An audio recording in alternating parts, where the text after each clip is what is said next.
Sponsored by Credible. Broussard, you get great rates. You don't have to deal with any of the bull. Aaron Rodgers, introductory press conference. Take a listen. I think I can just fit in perfectly. I'm not here to be a savior of any kind. I'm just here to be the best quarterback I can be, to lead authentically, and to inspire the guys around me to raise their level of play to an even greater spot. But I'm going to be here for the foreseeable future. I think it's important.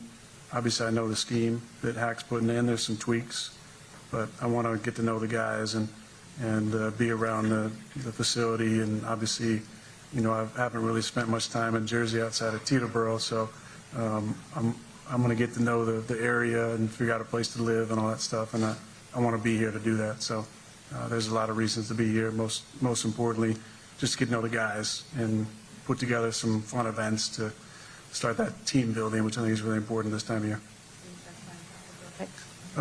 When you plan on practicing? Yeah. Does tomorrow count? Yeah. Yeah, tomorrow. I'll be in there tomorrow. I'm an old guy, so I want to be a part of a team that can win it all. And I believe that this is a place we can get that done. Super Bowl champion Greg Jennings is here. Greg, what was your one biggest takeaway? And you can't say, I was interested in Aaron Rodgers name-dropping Teterboro, where he flies private. Some nice vacation spots. No, he talked about relationships quite a bit. And his relationship with Nathaniel Hackett, it's the reason he's a New York Jet. Mm-hmm. And it's interesting because when we listened to him talk on Pat McAfee, he made a conscious effort to point out that it was absurd for everyone to believe that he got hired to lure Nathaniel Hackett was hired to lure him to become a Jet. Jets wanted to. It was basically what happened. It worked. He's a Jet, and that's fine because obviously their relationship goes beyond the facility and football, and that's great. But his ability to establish relationships, feel like this team, this organization, this general manager, Joe Douglas, Robert Saleh, all these individuals that played a role in him becoming a New York Jet. They want him there. They need him there. He looks like he embraces that. He feels that. He looked great today. He was charming. He was charming. It was like a first date, first introduction. I'm meeting the parents and I'm meeting everybody, the family members, and it's like I'm on my best behavior. Yeah. Wearing matching polos. Let's make sure first date behavior. Let's make sure it stays that way and they get some wins. I like that. No, that's true. Look, folks in Denver are laughing right now the way he talked about Nate Hackett, and that's a joke. But I'll give Nate Hackett credit. Just because you were a bad offensive coach or a head coach doesn't mean you're not a good offensive coordinator. But great at darts. What stood out to me, I was surprised and impressed that he completely embraced the challenge of winning the Super Bowl. Correct. I mean, he brought it up unsolicited. Multiple times. Yes, multiple times. I thought, look, if he really was focused solely on winning the Super Bowl, he'd have pushed more for San Francisco. So I didn't think he wanted that heat. He wanted the heat. And he talked about it several times. Yep.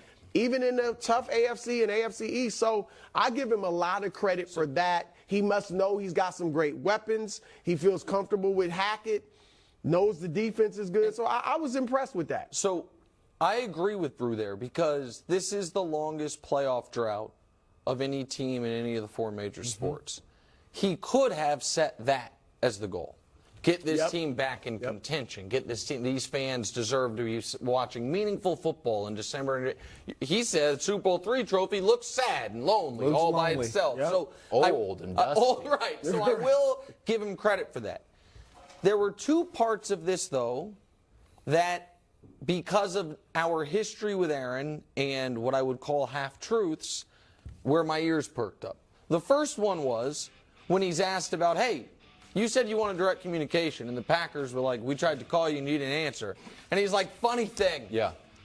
My phone only works with FaceTimes, and I could show you the call logs. I got no FaceTimes. Like, honestly, being serious. He was not joking. It felt like a joke, but he was like, serious. listen, I have an amazing house. I'm very fortunate. The one thing that sucks is I have bad cell service. So if you want to get a hold of me, you have to FaceTime me. And I could show you the call log. There were no missed FaceTime calls. And I'm like, you got to be kidding me. But then Josina Anderson, I thought and we played some of it there, did a really good job. She was like, hey, are you going to be here all offseason? Yes. And his answer, if I didn't have the prior history with him, leading you to believe one thing, but then leaving himself the wiggle room of that's not a lie. That's good. This jumped out to me. He's like, well, yeah, I mean, I'm going to plan to be here a lot. The guys to get to know, got to buy a house. Does tomorrow count? Actually, no, tomorrow doesn't count. But the question is, when practices are happening in May with OTAs. And I'm not saying he's not going to be there for that. What I'm saying is, he certainly was implying, of course, without outright saying, of course, and therefore without outright being able to say, hey, you said you'd be here. It was like being immunized. That's exactly what it reminded me of. Now, again, that might be confirmation bias, and I might be being unfair here, but that to me is going to be a critical date in this relationship. Absolutely. Is he going to be there for those off-season activities? Now, he talked about trying to get guys together ahead of time, all that stuff. That's great. Are you doing that because you know you're not going to be there for OTAs, or are you doing that in addition to it? And I know they're optional. I know the players earned that. So I'm a little conflicted on how I feel about it. But for the Jets, if we're talking Super Bowl, they need to get on the same page as quickly as possible. And I think he was a little evasive there. So, Greg, if you were on the Jets, are you waiting for a call from Aaron Rodgers? Like, hey, want to go to the high school and throw? Like, remember when Brady went down to Tampa Bay? There was helicopters up taking shots of Brady warming up because there's all COVID protocols and all that. But are you expecting Aaron Rodgers to reach out? Do you want to hook up? Are you calling him? How's it work?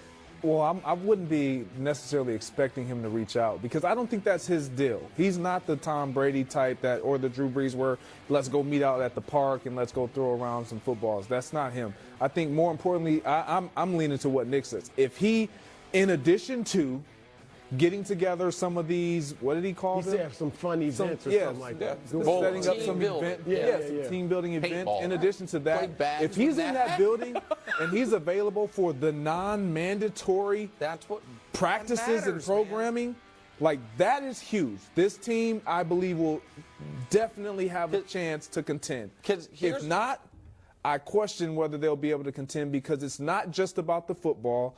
It's not just about the rapport that you build. It's about all of it together collectively. Because, Brew, tell me if you agree. Here's what I'm very confident in. Just staying AFC East. Josh Allen is going to be doing everything this offseason that the Bills are doing. I don't think he'll miss a single thing. Mac Jones and Bailey Zappi got a full-blown quarterback battle going on our hands, and I'm certain they're both going to be there for that. And it's going to be missing targets a lot, but they'll both be there for it. And Tua, Tua is trying to prove himself in every aspect. So I believe all those guys are going to be together all offseason. We're now talking about them on, getting to the Super Bowl. That's what he's talking about. Right. We know what Mahomes does in the offseason. Joe Burrow probably in the next 30 days is going to get a $250 million contract. I don't think he's going to follow that up by skipping offseason stuff. Similar with Justin Herbert. I do think for the Jets to have a real chance at early season success, which is what screwed the Packers last year, was lack of early season success. He's got to do those things. No doubt, because look, all the quarterbacks you mentioned, they're looking at Kansas City and saying, we got to beat that team. Yeah. So if you're serious about that, you are getting together in the offseason. There's no question. If you don't get together in the offseason, you're really not that serious about beating the Chiefs, in my opinion. So Greg, you're saying just him, say they do go bowling, him and the receivers, and he's at the facility meeting guys, just being friendly and developing relationships. If he does all that, but then doesn't go to OTAs and throw the football with these guys, it's kind of like, you think that'll be a negative? Absolutely, because when you look at, Nick just said it, I said it yesterday, when you look at the reason why the Green Bay Packers struggled early and until later in the season, it was a lack of on-the-field rapport and chemistry, timing. I understand and I know what he's going to do. That was missing. You can't develop that just by going out and bowling and having a couple brews and tossing them back. No, that's great. You need both, especially when you're a new guy coming in. You want to make sure you embrace them, not have them feel like they have to embrace you, because they're all going to embrace him. They're going to they're opening every door, every arm, and they're like, come on in. They've been doing that this whole time before they even acquired him. Ask Greg to go out to dinner and turn you down, though. I won't necessarily turn you down. I'm just not going to eat. Greg does not Greg eat. doesn't go out to eat. He does not Greg eat. won't go out to eat. Porridge, seaweed, stuff like Eat that. out of- come